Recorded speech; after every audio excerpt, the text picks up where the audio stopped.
Welcome to The Explainer. Today, we're unpacking a really fascinating and honestly highly specific medical topic that leaves a lot of folks scratching their heads. We're talking about the complex relationship between liver health and scuba diving. For those of us who absolutely love the ocean but are navigating health concerns, just hearing the phrase liver problems can sound like a totally definitive end to your underwater adventures. But is it really? Well, as we'll see today, that's not necessarily the case. The liver is this remarkably complex organ, right? And the spectrum of liver disease is incredibly broad. So we're going to break down exactly what the medical data says about who can safely strap on a tank and who really needs to stay on dry land. Okay, let's dive right into this. Can you actually scuba dive with liver disease? It's the big, immediate question that probably brought you to this explainer in the first place. And look, when you're dealing with a health diagnosis, the uncertainty alone can cause a ton of anxiety, especially when it threatens a passion like diving. It's so natural to wonder if a liver condition just automatically disqualifies you right out of the gate on a dive medical exam. Well, the short answer is yes. Many people with liver disease can scuba dive safely. But, and this is a massive but, it entirely depends. It depends on the cause, the severity, the complications, and any associated medical conditions. Here is the absolutely crucial point to understand. The liver disease itself usually isn't the direct hazard when you're 70 feet underwater. It's the consequences of that disease that really dictate your safety. We aren't just looking at a medical label here. We're looking at how that label actually impacts your physical mechanics, your endurance, and your ability to handle a sudden emergency in a high-pressure environment. To make sense of all this, we're going to look at what I like to call a spectrum of risk. We'll walk through mild and stable conditions, assessing severe liver disease, dangerous complications underwater, transplants and medications, and finally wrap up with some practical advice for divers. So, are moving progressively from the green light conditions all the way down to the red light dangers, just so you know exactly what's on the menu today. All right, let's kick things off with our first stop, mild and stable conditions, our green light.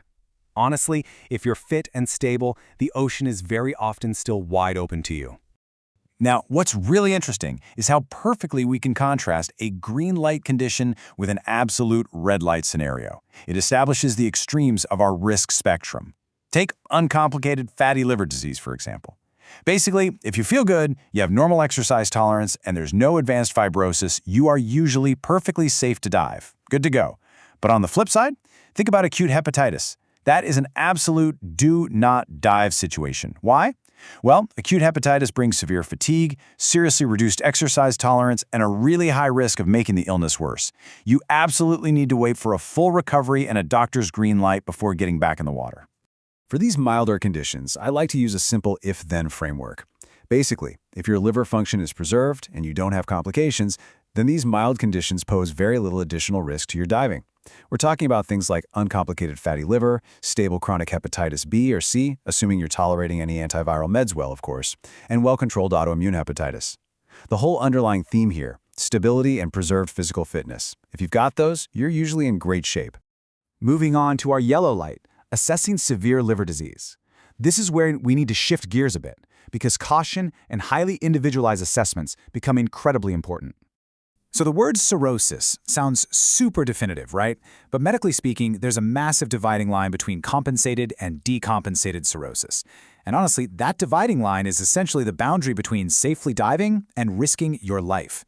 With compensated cirrhosis, your liver is damaged, sure, but it's still doing its job. You might actually still be able to dive if your liver function is good, your exercise tolerance is excellent, and you have absolutely zero complications. But, and this is key, it requires a rigorous assessment from a specialist. Decompensated cirrhosis, on the other hand, that means the liver is actively failing to keep up, and unfortunately that makes a person generally unfit to dive. I really want to let the gravity of this sink in for a second. Decompensated cirrhosis comes with severe symptoms: ascites, variceal bleeding, hepatic encephalopathy, poor exercise capacity, low blood pressure, and kidney impairment. These are the exact reasons this diagnosis grounds you. I mean, think about it. Any one of these issues is dangerous enough sitting on your couch on land, but at depth, while fighting a current, or trying to manage your dive equipment, it is without a doubt a recipe for disaster. Now we are entering the danger zone. Dangerous complications underwater. This is our absolute red light, where we have to translate these medical symptoms into catastrophic underwater emergencies. Let's start with bleeding. Think of your liver as a factory, Its job is to produce a lot of your body's clotting factors. When you have advanced liver disease, that factory basically slows way down, which leads to easy bruising and prolonged bleeding. Now put that in the context of a dive trip. A simple slip on a wet boat deck, a bumped knee during a rocky shore entry, or a gastrointestinal bleed from portal hypertension, these suddenly become deadly medical emergencies underwater. You simply don't have the clotting ability to stop the bleeding, and you are literally miles away from a hospital. Next up is a medical term you might have bumped into, ascites. Let's strip away the jargon for a minute. Ascites is basically the buildup of large amounts of abnormal fluid right in your abdomen.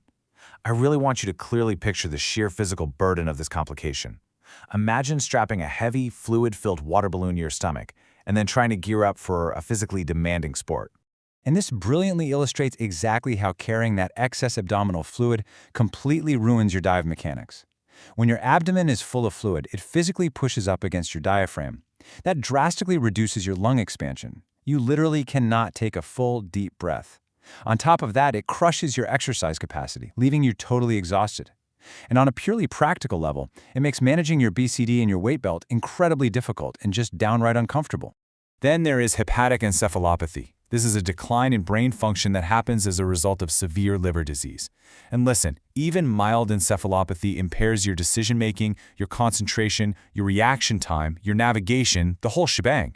Scuba diving requires constant situational awareness, absolutely constant. Any cognitive impairment, no matter how slight you might think it is, makes diving entirely unsafe. You lose your ability to navigate, monitor your air, or manage a sudden underwater crisis. Let's shift gears to something a bit more hopeful, but still requiring a lot of care: transplants and medications. For a lot of folks facing liver disease, a transplant offers a really hopeful reality. A severe liver condition doesn't always mean your diving days are over forever. Thanks to the marvels of modern medicine, many people actually do successfully return to recreational scuba diving after a liver transplant. How amazing is that? But they absolutely must meet some very strict functional benchmarks first. You need stable graft function, stable immunosuppression, and zero significant infections. You've got to have good cardiovascular fitness, and, most importantly, you need explicit clearance from both your transplant specialist and a diving medicine specialist. But hey, we also have to walk through the medications keeping you stable. Sometimes it's not even the liver disease itself that poses the risk, it's the meds. For instance, steroids can cause osteoporosis or diabetes. Diuretics, which remove fluid, vastly increase your risk of dehydration, and we all know that's a huge known risk factor for decompression sickness. Beta blockers, they can reduce your exercise capacity. Immunosuppressants leave you wide open to infections from the marine environment, and anticoagulants naturally increase your bleeding risk. So the whole picture really needs to be evaluated. All right, let's move to our final section and see how all this builds into some practical advice for divers. We need a concrete, actionable game plan here. Understanding the medical risks is step one, right? But applying them to your actual dive planning is step two. So here is your action plan. Number one, get a recent review by your liver specialist. Number two, undergo a dedicated diving medical assessment. Number three, ensure that any associated conditions, like diabetes or high blood pressure, are completely well controlled. And for you directly, on the day of the dive, you need to stay strictly hydrated. If your exercise capacity feels reduced or you're just fatigued, skip the strenuous dives. No fighting heavy currents, okay? And always dive conservatively. And stick with an experienced buddy who actually knows your medical baseline. So what does this all mean for you? I want to leave you with this final, vital question. Is your current physical fitness truly matching your diving ambitions? Every single diver with liver disease has got to be assessed individually. You have to be brutally honest with yourself about your liver function, your overall fitness, and any complications. The ocean, it's always going to be there. But prioritizing objective safety over your ego is the true hallmark of a great diver. Thank you so much for joining me to explore this complex explainer today. Stay safe, dive smart, and keep learning.